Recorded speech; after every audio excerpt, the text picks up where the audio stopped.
India जो महत्वपूर्ण तीसरा गाइडलाइन का केस है, और चौथा रिसेंट में पिछले साल आया मराठा आरक्षण का केस। ये मराठा आरक्षण केस का सारा कॉपी है जो सुप्रीम कोर्ट के ओरिजिनल जजमेंट से मैं आपको कोट कर रहा हूँ। 4 डिसीजन हमको समझना जरूरी है, कॉन्स्टिट्यूशन को समझना जरूरी है, कॉन्स्टिट्यूशन बनने की प्रक्रिया को समझना जरूरी है।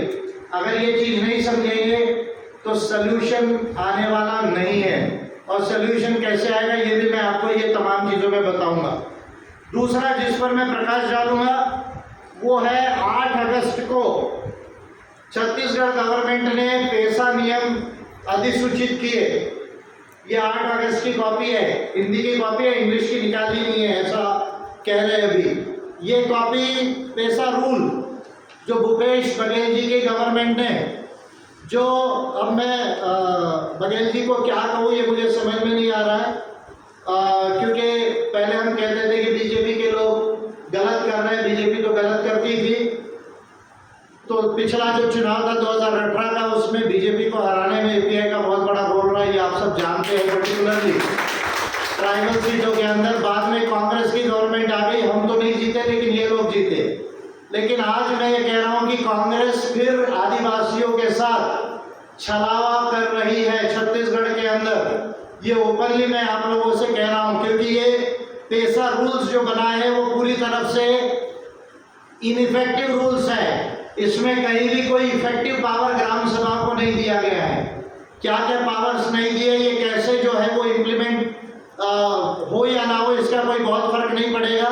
केवल जो एक फॉर्मेलिटी के तौर पे ये किया जाएगा, इससे ग्राम सभाओं को और आदिवासियों को कोई स्पेशल राइट्स नहीं मिलेंगे, ये मैं आपको डिटेल में बताऊंगा। लेकिन ये सारा रेफरेंस मैं आपको इसलिए दिखा रहा हूँ, और ये सब लेकर आया। चाहता तो मैं बहुत सारी और बुक्स लेके आता, लेकिन जल्दी में आया और फिर बहुत सारा वेट भी होता, तो इसलिए आपके लिए काफ़ी है। ये मराठा रिजर्वेशन का केस मेरे हाथ में है, वो मैं दिखा रहा हूँ। नागराज केस का एक्सप्लेनेशन है मेरे हाथ में, ये मैं आपको दिखा रहा हूँ। उसके बाद मंडल का case Indira Swamy versus union of India का, ये सुप्रीम कोर्ट का डिसीजन है, ये मैं आपको दिखा रहा हूँ। ये तीनों चीज़ों को आपको अच्छे से समझने की ज़रूरत है। और आपको जो कॉन्स्टिट्यूशन आप कहते बहुत अच्छा है, मेरे हिसाब से वो कॉन्स्टिट्यूशन अच्छा नहीं है इंडिया का। ये बोलने वाला मैं पहला लीडर हूँ इंडिया के अंदर में कि कॉन्स्टिट्यूशन पर्याप्त नहीं है। ये जो सारी प्रॉब्लम हो रही है इंडिया में, ये कॉन्स्टिट्यूशन की वजह से हो रही है इंडिया के अंदर में, और ये कॉन्स्टिट्यूशन लिखने वाले की मिस्टेक है। ये मैं क्लियरली बोलने वाला पहला लीडर हूँ इंडिया के अंदर में। आज तक किसी को हिम्मत नहीं हुई, लेकिन ये मैं बोल रहा हूँ, और इसको मैं प्रूव करके दे रहा हूँ आपको, पॉइंट बाय पॉइंट आपको प्रूव करके दूंगा। 4 इंपॉर्टेंट केसेस है, Balaji versus union of India, then Mandal case, तीसरा नागराज का केस, और चौथा जो है केस लेटेस्ट जो है मराठा रिजर्वेशन केस पिछले साल का। और अभी ये छत्तीसगढ़ में जो आया हाईकोर्ट ने कुछ नहीं किया है। सुप्रीम कोर्ट ऑफ इंडिया के जो ये 4 लीडिंग डिसीजंस है, फिर रिपीट कर रहा हूं, Balaji versus union of India, Indira Swamy versus union of India, then Nagraj case, and 4 is the Maratha reservation case. ये चारों केसेस का आधार पे छत्तीसगढ़ हाईकोर्ट ने निर्णय दिया। इसको कहा जाता है लॉ की लैंग्वेज में, कॉन्स्टिट्यूशन के सटायर डेसिस रेस जुडिकेटा, यानी एक बार कोई लॉ सेटल हो गया, वो लॉ के आधार पे बाकी कोर्ट्स जो है उसको फॉलो करके अपने अपने डिसीजंस देते हैं। इसको स्टार डेसिस कहते हैं या रेस जुडिकेटा कहते हैं, यानी उस बात को फिर बार बार उसका इंटरप्रिटेशन नहीं करती है कोर्ट। अगर सुप्रीम कोर्ट ने, अगर उच्चतम न्यायालय ने कोई चीज को सेटल कर दिया है तो फिर उसको बार बार ओपन नहीं करती है कोर्ट्स। उसको अगर रिव्यू करना है तो उससे बड़ा लार्जर बेंच ही रिव्यू कर सकता है। यानी 13 जजेस ने दिया हो तो फिर 15 जजेस कर सकते हैं, 5 जजेस का है तो 7 जजेस कर सकते हैं, या 13 जजेस कर सकते हैं। और ये जो तमाम केसेस है, Indira Swamy versus union of India, ये कॉन्स्टिट्यूशनल बेंच था, 13 जजेस का बेंच था, इसलिए ये सबसे बड़ा डिसीजन था।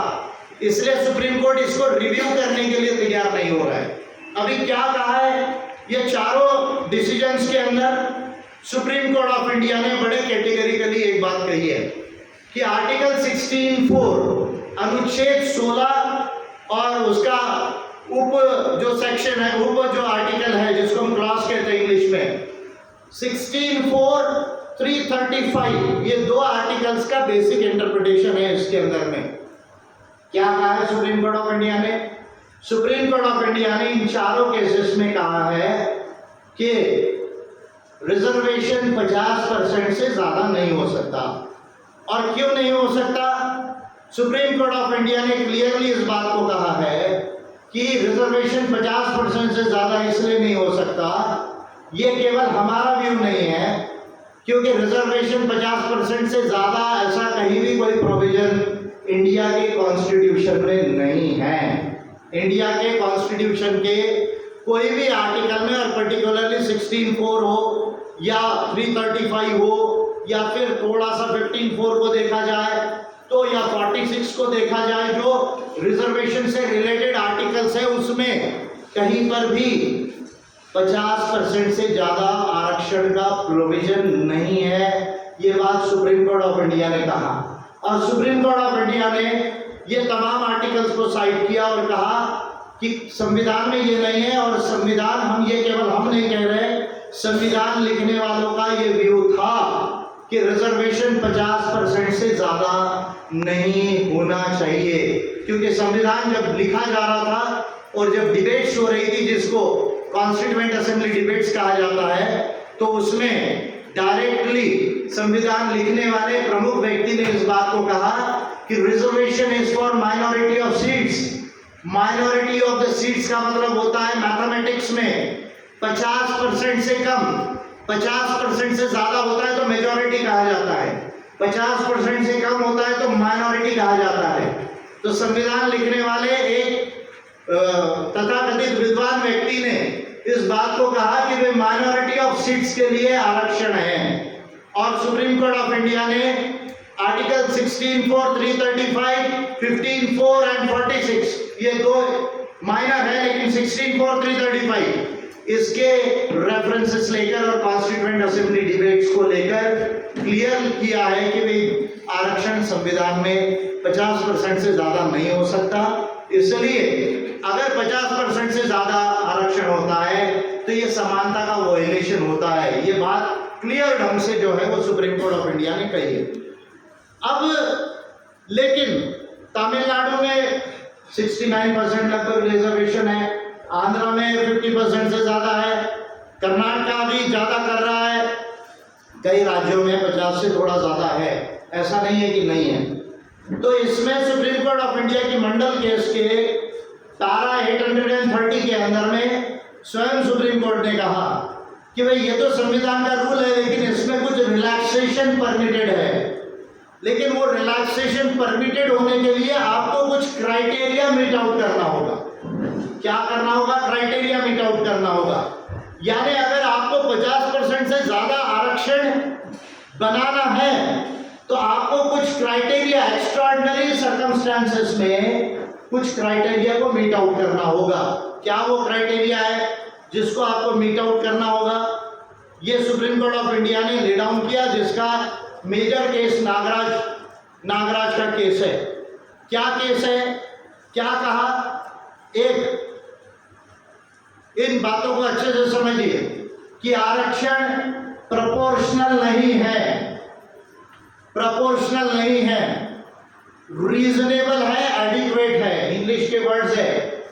यानी आप जिसकी जितनी संख्या भारी उसकी उतनी भागीदारी, ये जो स्लोगन था, ये संविधान के हिसाब से, ठीक है पॉलिटिकल स्लोगन हो सकता है, लेकिन संविधान के हिसाब से भाई इसकी इतनी आबादी है, इसकी 40 है तो 40 दे दो, इसकी 30 है तो 30 दे दो, इसकी 10 है तो 10 दो, ऐसा नहीं है। संविधान के हिसाब से ये बात सुप्रीम कोर्ट ऑफ इंडिया ने कही कि रिजर्वेशन प्रोपोर्शनल नहीं है, रीजनेबल है। रीजनेबल है यानी जो आपकी इनएडिक्वेसी ऑफ रिप्रेजेंटेशन है, यानी आप ये जो एसटी की कम्युनिटीज है, ओबीसी की कम्युनिटीज है और शेड्यूल्ड कास्ट कम्युनिटी है, इसका जो रिप्रेजेंटेशन प्रॉपर नहीं है, कितना रिप्रेजेंटेशन कम है, इसका डेटा होना चाहिए। Point number 1, inadequacy of representation, यानी आप ओबीसी के लोग, शेड्यूल्ड ट्राइब के लोग, शेड्यूल्ड कास्ट के लोगों को जो रिजर्वेशन का जो प्रतिशत है, प्रमाण है, वो कितना कम है, इसका डेटा होना चाहिए। Point number 1। दूसरा, आरक्षण एक्सेसिव नहीं होना चाहिए। एक्सेसिव यानी बहुत ज्यादा, आप ठीक है 50 से ज्यादा परमिसेबल तोड़ा है, लेकिन आप कहेंगे 75, 80, 90 ये रेशो में हो, ये परमिसेबल नहीं है। रिजर्वेशन एक्सेसिव नहीं होना चाहिए। ये दूसरी बात सुप्रीम कोर्ट ऑफ इंडिया ने कही। तीसरा, उसने कहा कि आपको जो है एडिक्वेसी जो है, एडिक्वेसी, इनएडिक्वेसी इन रिप्रेजेंटेशन, अगर आपका रिप्रेजेंटेशन कम है और डिग्री ऑफ बैकवर्डनेस है यानी पिछड़ापन है, तो फिर रिजर्वेशन आप रिलैक्स करके 50% से ज्यादा दे सकते हो। ये बात भी सुप्रीम कोर्ट ने मंडल के केस के पैरा 830 में कही। मैं पैरा भी कोट कर रहा हूँ, शायद पैरा किसी को मालूम नहीं होगा, but I am quoting the paragraph also. 830 paragraph में इंदिरा स्वाने ने जो कहा, उसको मराठा रिजर्वेशन तक के कहा है कि यस यू कैन एक्सीड, लेकिन डिग्री ऑफ बैकवर्डनेस आपको मेजर करना पड़ेगा, इनएडिक्वेसी ऑफ रिप्रेजेंटेशन को आपको मेजर करना पड़ेगा, और तब जाके ये डेटा आने के बाद में आप इस रिजर्वेशन को बढ़ा सकते हो। अभी ये 3, 4, 5 जो है आपको महत्वपूर्ण बातें समझना है। और ऐसा करते हुए एडमिनिस्ट्रेशन की एफिशिएंसी यानी प्रशासन की कार्यकुशलता आर्टिकल 335 के अनुसार वो अफेक्ट नहीं होना चाहिए, इसको भी आपको ध्यान में रखना है। ये सेटल्ड लॉ है अभी सुप्रीम कोर्ट ऑफ इंडिया का, जो संविधान का इंटरप्रिटेशन करके कहा। अभी 2 बड़ी बातें हैं। मैंने आपको शायद मालूम होगा कि संसद को एक पिछले साल, शायद 2 साल पहले मैंने एक बिल बना कर दिया था। मैं इंडिया का पहला लीडर हूँ, शायद ये बिल भी मैंने बना कर दिया, जिसमें रिजर्वेशन को एक्सपांड करने का प्रोविजन है। क्या करने का प्रोविजन है? एक्सपांड, यानी ये जो तमाम बातें जो संविधान में नहीं है और सुप्रीम कोर्ट ने उस लॉ को सेटल कर दिया है, उसको एक्सपांड करने का बिल मैंने बना कर दिया। ये बुकलेट भी हमने पब्लिश की थी, और इसमें जो बार 50% के सीलिंग के वजह से ओबीसी का आरक्षण जो 27% से ज्यादा नहीं बढ़ रहा है, या जैसे छत्तीसगढ़ में 14% से ज्यादा नहीं बढ़ रहा है, मध्य प्रदेश में 14% से ज्यादा नहीं बढ़ रहा है, और ओबीसी की आबादी किसी भी हालत में 45% से ज्यादा है इंडिया में, किसी भी हालत में।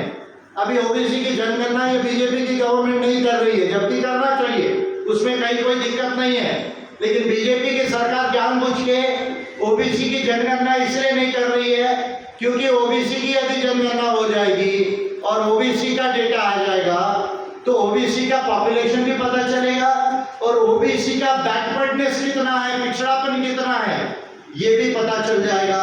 और फिर हर रिजर्वेशन के साथ हर नीति में चेंजेस लाने पड़ेंगे ओबीसी को रिप्रेजेंटेशन देने के लिए, प्रतिनिधित्व देने के लिए, या भागीदारी देने के लिए, या उनको डेवलपमेंट के लिए। इसलिए बीजेपी की सरकार जानबूझ के सेंसस नहीं कर रही है, इस बात को आप ध्यान में रखिए। मेरा अमित शाह जी के मिनिस्ट्री के साथ ऑन रिकॉर्ड, मैं जो कह रहा हूँ वो ऐसा भाषण नहीं, ऑन रिकॉर्ड लिखित में 14 पॉइंट्स के ऊपर लिखित में अमित शाह जी के मिनिस्ट्री के साथ मेरा बड़ा लंबा डिबेट हुआ है। क्योंकि जब मैंने पिटीशन किया ओबीसी की जनगणना का, ये वो पिटीशन है, आप इसको पढ़ सकते हैं, सब प्रिंटेड है पार्टी की तरफ से। तो उसके बाद ये 2019 में मैंने पिटीशन की, उसके बाद ओबीसी के जनगणना को लेकर अमित शाह जी की मिनिस्ट्री, होम मिनिस्ट्री ने कहा कि नहीं, हम ओबीसी की जनगणना नहीं कर सकते।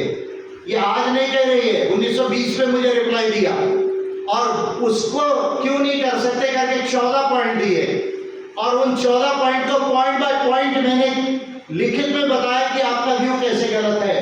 On the contrary, human rights को जो इंडिया ने साइन किया है, उन ह्यूमन राइट्स के तहत और कॉन्स्टिट्यूशन के प्रोविजंस के तहत भी आपको ये जनगणना करना चाहिए और सारा डेटा इकट्ठा करना चाहिए, सोशो इकोनॉमिक डेटा। ये मैंने प्रूव कर करके दिया। उसके बाद सुप्रीम कोर्ट में तेलंगाना के लोगों ने रिट पिटीशन डाली, लेकिन आज तक जो है बीजेपी की गवर्नमेंट इसको डिसाइड नहीं कर रही है। ये तमाम चीज़ों को आप समझो, ये कॉम्प्लिकेटेड चीज़ें हैं। कुछ चीज़ें सरकारें जानबूझकर कर रही है और बड़ी बाधाएं कॉन्स्टिट्यूशन में, इसको समझो आप। जब तक आप ये नहीं समझोगे कि ब्लॉकेजेस, बाधाएं कॉन्स्टिट्यूशन में है, तब तक आपका रास्ता नहीं निकलेगा इंडिया में। ये चीज़ों का रास्ता कोर्ट से नहीं निकलेगा, ये चीज़ों का रास्ता जय जयकार करके नारे लगाने से नहीं निकलेगा। इसके लिए serious amendment to the constitution of India चाहिए, अदरवाइज ये चीज़ें परमानेंटली सॉल्व नहीं होगी। लेकिन कॉन्स्टिट्यूशन ऑफ इंडिया को अमेंड करने के लिए मैंने तमाम 16 बिल दिए, जिसमें 2 आरक्षण के बिल भी हैं। उसके ऊपर में मैं पहले भी काफ़ी बोल चुका हूँ। लेकिन अभी छत्तीसगढ़ में ये समस्या कैसे सॉल्व होगी, ये महत्वपूर्ण इशू है, इसको आप लोगों को समझने की जरूरत है। पहले मैं अभी जो इमीडिएट करना है उस पर बात करता हूँ, क्योंकि हम पार्लियामेंट जाएंगे, फिर संविधान का संशोधन करने का बिल मूव करेंगे, फिर वो मेजॉरिटी में पास होगा नहीं होगा, एक लंबी प्रक्रिया है। तो वो तो मैं काम कर ही रहा हूँ और आप लोगों की समझ रही तो 2024 में मैं स्वयं संसद पहुंच जाऊंगा। ये बात भी मैं आप लोगों को कह रहा हूँ। अगर आप लोगों की समझदारी रही, साथ रहा, तो मैं 2024 में स्वयं संसद पहुंच जाऊंगा। और जब मैं संसद में पहुंच जाऊंगा तो चिंता मत कीजिए, आपका आधे से ज्यादा काम आसान हो जाएगा। अगर मैं पार्लियामेंट पहुंच गया, मैं अकेले भी रह गया तो भी आपका आधे से ज्यादा काम मैं जो है वो आसान कर दूंगा। लेकिन वो आगे की बात है। अभी हमको क्या करना है छत्तीसगढ़ में, ये भूपेश बघेल जी की सरकार, ये मैं मेरे लिए शब्द नहीं है उनको बोलने के लिए, मैं उनको बुरा नहीं बोलना चाहता, गाली गलौज नहीं करना चाहता, लेकिन डेमोक्रेसी का इश्यू है, लोगों का इश्यू है।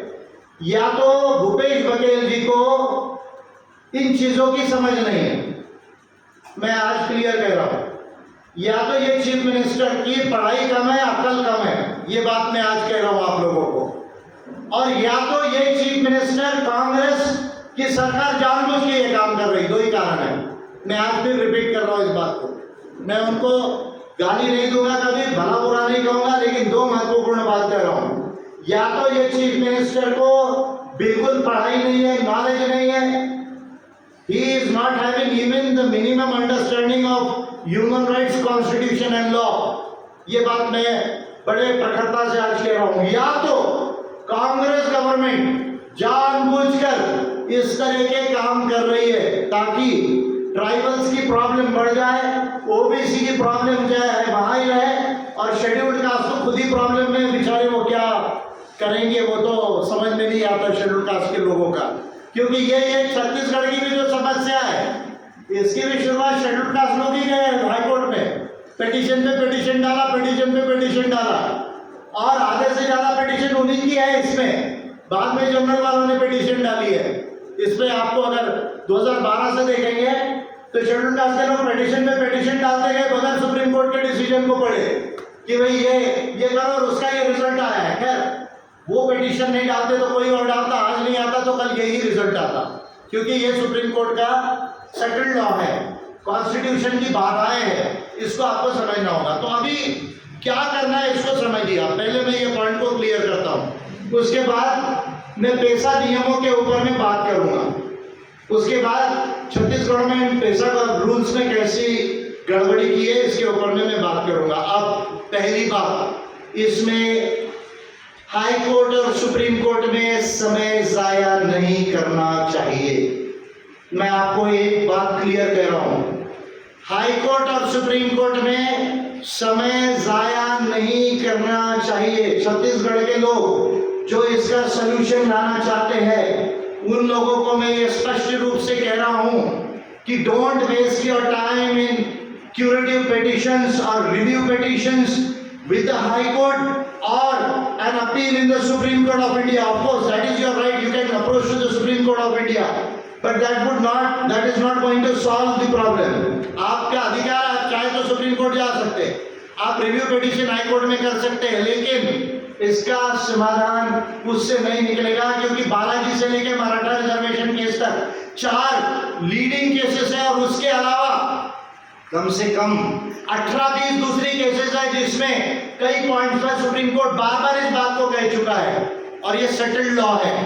तो सेटल्ड लॉ को फिर जाके आप रिव्यू करोगे और कहोगे कि वे 17 जजेस की बेंच बैठाओ, 19 जजेस की बेंच बैठाओ, संभावना प्रोबेबिलिटी 1% भी नहीं है कि सॉल्यूशन आएगा। 1% से कम है probability. So don't waste your time in the high court and the supreme court. फिर आप कहेंगे साहब सॉल्यूशन कैसे आएगा? अगर हाई कोर्ट और सुप्रीम कोर्ट नहीं कहेंगे तो सॉल्यूशन कैसे आएगा? तो सॉल्यूशन मैं आप लोगों को बता रहा हूं। What is the way out? Way out, आज से ही पूरे छत्तीसगढ़ में जन आंदोलन शुरू करो इस विषय के ऊपर में। आज से ही क्या करो? छत्तीसगढ़ में, पूरे छत्तीसगढ़ में कह रहा हूं, केवल सरगुजा संभाग में नहीं, क्योंकि आज नहीं कल ये सरगुजा संभाग की प्रॉब्लम पूरी छत्तीसगढ़ में आने वाली है। पूरे छत्तीसगढ़ में इस पर आंदोलन शुरू करो। अब आंदोलन क्यों, किस लिए? केवल आंदोलन से सलूशन नहीं आएगा, ये भी मैं बता रहा हूं। आंदोलन है केवल आवाज को ऊपर लाने के लिए। किसको ऊपर लाने के लिए? आवाज को और विचार को ऊपर लाने के लिए आंदोलन है। आंदोलन से कभी, केवल आंदोलन से समस्या नहीं निकलती है। रूल ऑफ लॉ को यूज करना पड़ता है। कॉन्स्टिट्यूशनल डेमोक्रेसी में रूल ऑफ लॉ को यूज करना पड़ता है। रूल ऑफ लॉ का मतलब होता है कि आपको संविधान में अमेंडमेंट्स लाना पड़ता है या आपकी स्टेट लेजिस्लेचर्स में उस तरह के अमेंडमेंट्स को लाना पड़ता है। ये सेकंड बात है जिसको समझने की जरूरत है। तो अब आपको जन आंदोलन क्यों करने के लिए मैं कह रहा हूं, और जन आंदोलन में बैनर का मैटर क्लियर हो, जन आंदोलन में बोलने की बातें क्लियर हो। क्या क्लियर हो? कि सुप्रीम कोर्ट ने स्वयं ये कहा है कि 50% से ज्यादा हो सकता है रिलैक्सेशन, लेकिन एक्स्ट्राऑर्डिनरी केस में, विशेष परिस्थितियों में। क्या विशेष परिस्थिति? कि आपको बैकवर्डनेस का डेटा चाहिए, रिप्रेजेंटेशन कितना कम है इसका डेटा चाहिए। तो it requires a survey, special survey now by the Chhattisgarh government. Chhattisgarh government के द्वारा अब एक विशेष सर्वे बहुत बड़े पैमाने पर करने की जरूरत है। और मैं ये बता रहा हूं, एक महत्वपूर्ण बात है, ये केवल आदिवासियों के लिए नहीं है, ये आदिवासियों के साथ ओबीसी के रिजर्वेशन को बढ़ाने का मौका है छत्तीसगढ़ में। आप मेरी बात को अच्छे से समझिए। अगर एक नया पूरा सर्वे छत्तीसगढ़ में होता है OBC, tribals and scheduled caste के लोगों का, कि भाई इनका पिछड़ापन कितना है, एजुकेशन में कितने पिछड़े हैं, जमीन में कितने, आर्थिक तौर पे कितने, नौकरियों में कितने, ग्रुप ए में कितने, ग्रुप बी में कितने, ग्रुप सी में कितने, ग्रुप डी में कितने, पब्लिक सेक्टर में कितने, म्युनिसिपैलिटीज में कितने, जिला परिषद जिनको आप जिला पंचायत बोलते वहां से लेकर तो जो गांव तक के ऑफिसर्स है वहां तक कितने, कितना इनका कैडर में कम है, ज्यादा है, पॉपुलेशन कितनी है, रिप्रेजेंटेशन कितना है, अगर वो ओपन में कम्पीट करे तो कितना परसेंट जीत के क्वालिफाई होते हैं, कितने नहीं होते। एक विस्तारित डेटा, इसका स्पेशल सर्वे छत्तीसगढ़ गवर्नमेंट को करना होगा। ये काम जब तक छत्तीसगढ़ गवर्नमेंट नहीं करेगी तब तक के बात आगे नहीं बढ़ेगी। पहला पॉइंट।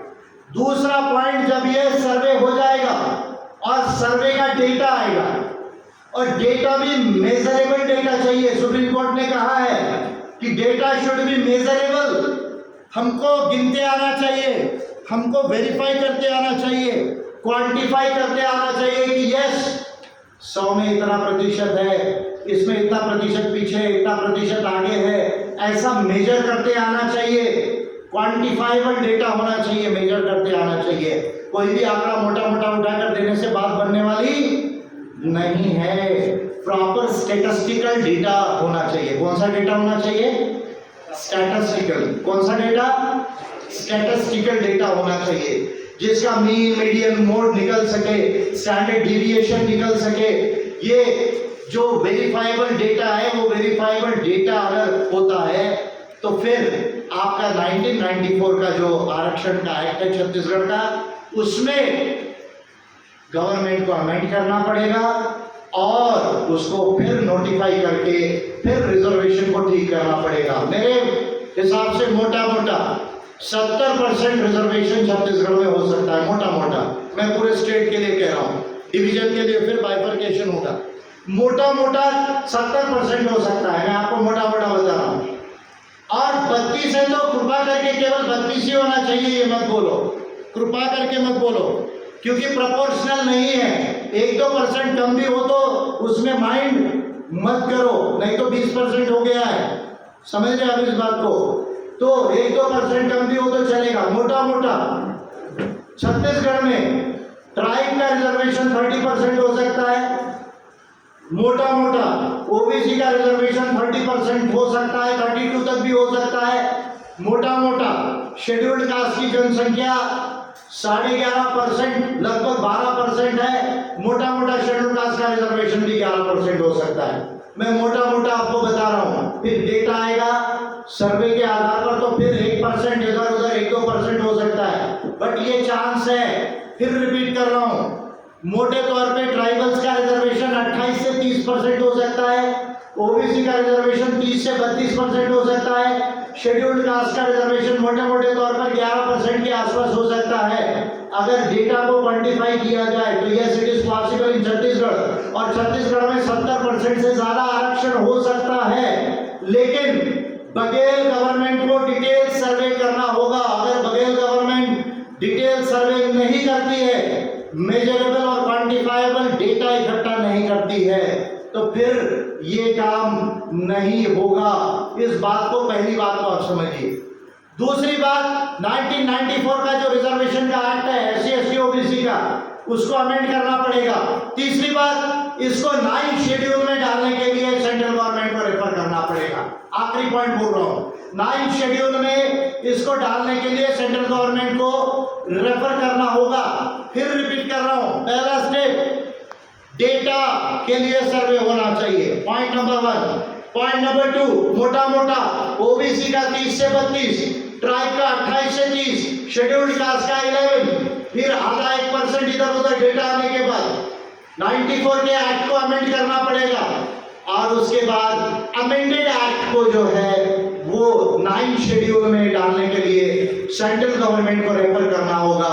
अगर ये काम छत्तीसगढ़ गवर्नमेंट करती है और उसके बाद हाई कोर्ट ने सुप्रीम कोर्ट तक भी ये केस जाती है, तो फिर सुप्रीम कोर्ट भी इसको स्ट्रक डाउन नहीं कर पाएगा, असंवैधानिक नहीं बोल पाएगा, क्योंकि सुप्रीम कोर्ट ने जो बातें कही उन्हीं को ध्यान में रख के ये काम, ये मेथड्स मैं आपको बता रहा हूं। तो उसके बाद सुप्रीम कोर्ट भी उसको असंवैधानिक नहीं कह पाएगा। ये काम छत्तीसगढ़ के बघेल गवर्नमेंट को, कांग्रेस की गवर्नमेंट को करना है, और ये करने के लिए हमको बघेल जी की सरकार को मजबूर करना है। क्या करना है? क्यों मजबूर करना है? क्योंकि हम अपना अधिकार मांग रहे हैं। क्या मांग रहे हैं? It is the matter of right. कोई भीख नहीं है, चैरिटी नहीं है, राइट है। तो संवैधानिक रास्ते से, कानून के रास्ते से हम अपनी बात को बोल सकते हैं, लेकिन वो ऐसे हॉल में बोलने से नहीं होगा। हॉल में समझने वाली बात है, बोलना कहाँ पड़ेगा? कहाँ बोलना पड़ेगा? सड़कों पर। कहाँ बोलना पड़ेगा? सड़कों पर, चौकों में। क्या ये काम कर पाएंगे आप? कर पाएंगे क्या? क्या लगता है करना है कि नहीं करना है? या फिर रिजर्वेशन 50% तक रखना है? आप बताओ पहले मुझे, करना है या नहीं करना है? करना है क्या? पक्का? सही में करना है? तो आज के बाद कल जाएंगे, परसों से जन आंदोलन चालू कर दीजिए, मेरी रुकने की जरूरत नहीं बोलते। और अभी कोई पेटिशन देने की जरूरत नहीं, जो लिखना होगा 4-10 पॉइंट में लिख के दे दूंगा आपके गवर्नमेंट को। लेकिन परसों से जन आंदोलन शुरू करो, दुपट्टा झंडा हाथ में होना है, बैनर होना चाहिए, और मेन चौकों में जाके करो, कानून को मत तोड़ो, लेकिन माइक में लेके बरोबर बताओ ये पॉइंट्स करो, और बगल गवर्नमेंट जो है अगर ये करे तो इसका समाधान निकल सकता है। ये पॉइंट नंबर पहला जो है मैं आपको बोल रहा हूँ। इसके बाद अगर कोई डिफिकल्टी आएगी, आपको कोई भी चीज समझना है, पार्टी के लोग हो या पार्टी के बाहर के लोग हो, छत्तीसगढ़ के जो भी लोग, ओबीसी के साथी लोग और ट्राइबल्स के साथी लोग जो प्रयास कर रहे हैं, जो पार्टी में नहीं है लेकिन प्रयास कर रहे हैं, अगर उनको और भी कुछ समझना हो, कहीं दिक्कत आ रही हो, या इवन बघेल गवर्नमेंट जी को भी कोई दिक्कत आई हो समझने में, तो विजय मानकर जिंदा है, यहाँ खड़ा है, आपके लिए मैं आधी रात को भी यहाँ पर आ जाऊँगा। आप चिंता मत कीजिए, आपको गाइड करने के लिए पहली बात जिसको अभी मैं क्लोज करता हूँ। आपको ये बात समझ में आ गई? मोटा मोटा समझ में आ गई क्या? आई या नहीं आई? पहला काम क्या करना है? वो तो करेंगे, लेकिन सरकार को क्या करवाना है? सर्वे। क्या कराना है? और क्या इकट्ठा करना है? डेटा। बरोबर है। दूसरा फिर क्या करना है कि रिजर्वेशन का जो कानून है छत्तीसगढ़ का, उसको अमेंडमेंट करना है। क्या करना है? मोटा मोटा कितना रिजर्वेशन जाएगा ओबीसी का? 30 से 32, आदिवासियों का 28 से 30, शेड्यूल्ड कास्ट का लगभग 11%। ठीक है, इसमें आधा 1% इधर उधर हो सकता है डेटा के आधार पे। और तीसरा काम क्या करना है? संविधान की 9वीं अनुसूची। कौन सी अनुसूची? 9वीं अनुसूची में इस कानून को, अमेंडेड कानून को समाविष्ट किया जाए करके स्टेट गवर्नमेंट किसको भेजेगी? सेंट्रल गवर्नमेंट को। और सेंट्रल गवर्नमेंट को अगर उसको अंदर 9 शेड्यूल में इनकॉर्पोरेट कर देती है तो फिर सुप्रीम कोर्ट में जाए, कहीं भी जाए, फिर ज्यादा चिंता करने की जरूरत नहीं है। टाइम वेस्ट नहीं होगा, एक ही बार ये मैटर सेटल हो जाएगा। और ये मौका है ट्राइब का रिजर्वेशन लगभग 30% को मिलाने का फिर से, और ओबीसी का रिजर्वेशन भी 30-32% लाने का। क्या ओबीसी के साथी एग्री करते हैं क्या? इसको ये बताइए आप मुझे, करते हैं कि नहीं करते हैं? फिर मौका नहीं मिलेगा, मैं बता रहा हूं आपको, ये मौका है। करते या नहीं करते आप? करते हैं सर। तमिलनाडु जैसे हो सकता है, आंध्रा जैसे हो सकता है, 65-70% तक रिजर्वेशन हो सकता है। उसमें नहीं हो सकता ऐसा नहीं है, पर ये मेथड फॉलो करना पड़ेगा। पॉइंट नंबर 2, पेशा नियम। कौन से नियम? ये 8 अगस्त को, देखिए अभी बघेल जी ने 8 अगस्त को निकाला, पता नहीं क्यों 8 को निकाला। मैं सोच रहा था यार एक दिन बाद 9 अगस्त को ही निकालते तो और भी एक अच्छा संदेश जाता था कि भाई 9 अगस्त को निकाला। लेकिन ये देखिए, आपके चीफ मिनिस्टर देखिए, बघेल जी ने 8 अगस्त को निकाला, इनकी गवर्नमेंट ने। शायद इनको 9 अगस्त का इंपॉर्टेंस भी नहीं मालूम। ठीक है, नहीं निकाला, कोई बात नहीं। अभी ये जो ग्राम सभाएं, ये जो दिया गया है, इसमें ग्राम सभाओं को इफेक्टिव पावर्स नहीं दिए। क्या क्या इफेक्टिव पावर नहीं दिए आपको मैं बताता हूँ।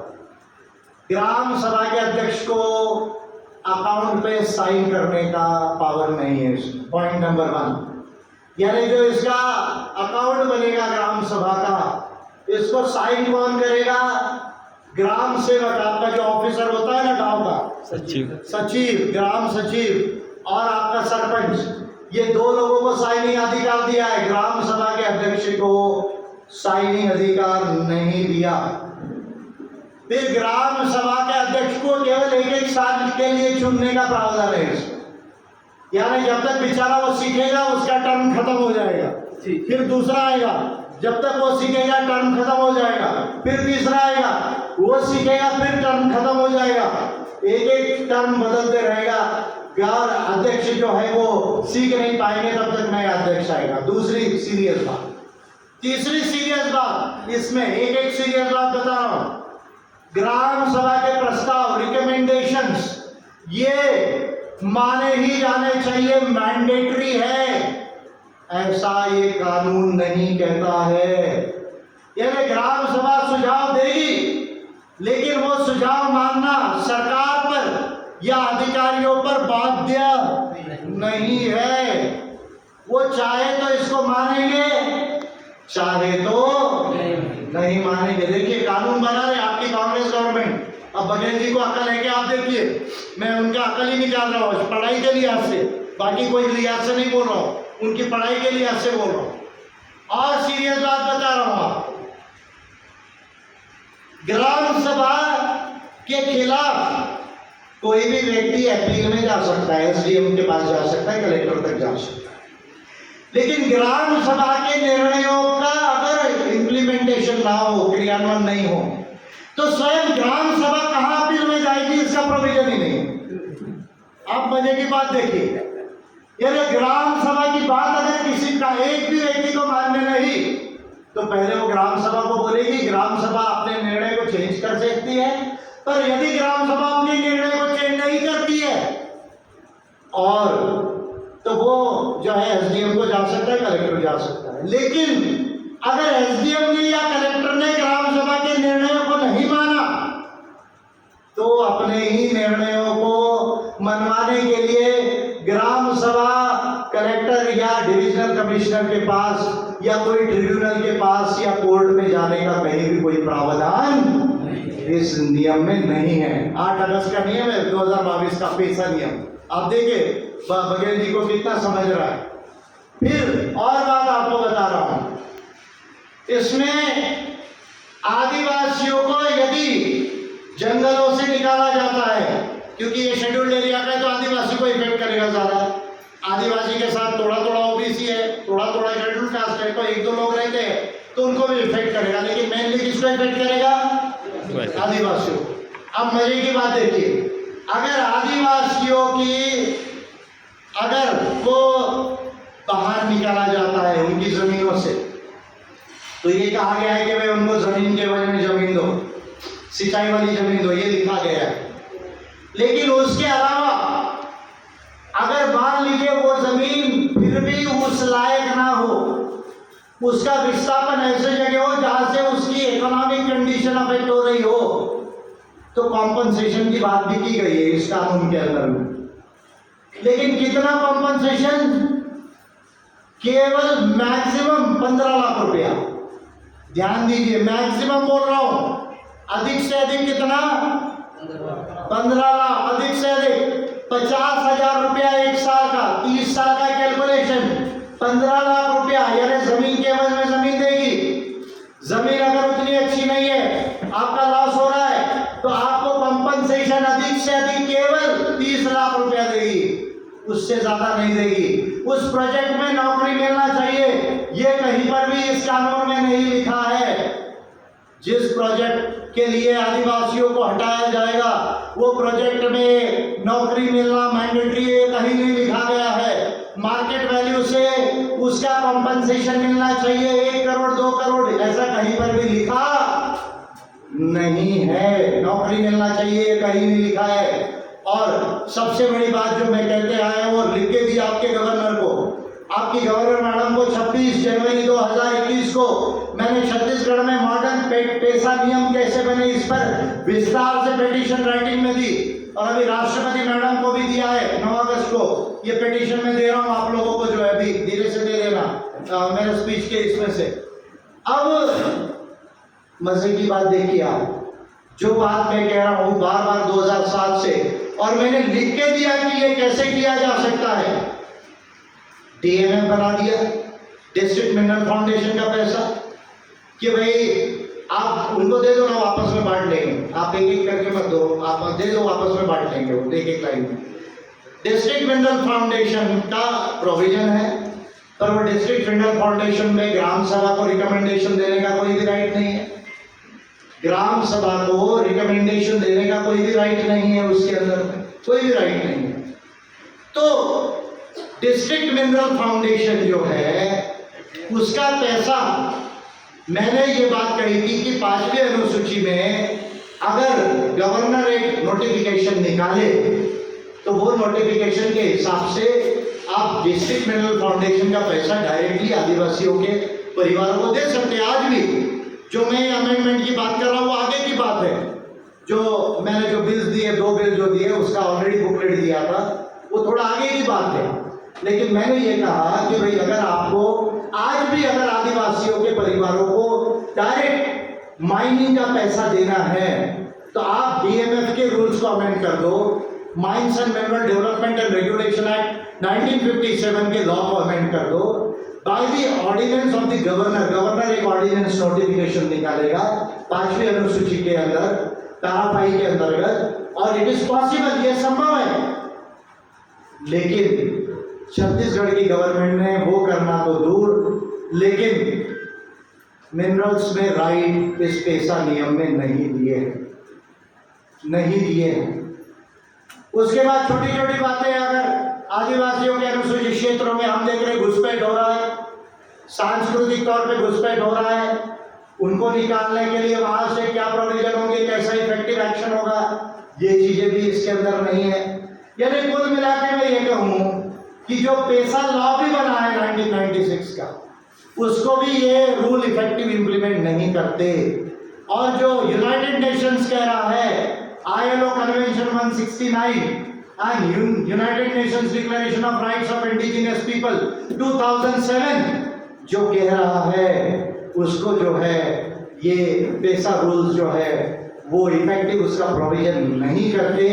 ये एक बहुत बड़ी समस्या है जो कांग्रेस गवर्नमेंट ने करके रखी है, यानी दिखाने के लिए, बोलने के लिए कहेंगे कि हमने आदिवासियों के ग्राम सभाओं के लिए नियम बनाए, लेकिन उससे आदिवासियों के ग्राम सभाओं को, आदिवासियों को कोई इफेक्टिव राइट मिलने वाला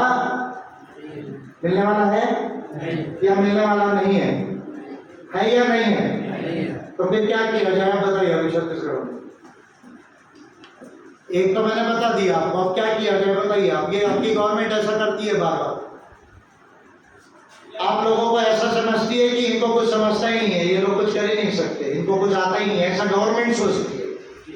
जबकि मैं मानता हूं कि आदिवासी समझदार है ये समझने के लिए कि उसके लिए सबसे अच्छा क्या है। जल जमीन जंगल का मालिक कौन है? जल जमीन जंगल का मालिक कौन है? कौन मालिक है जल जमीन जंगल का?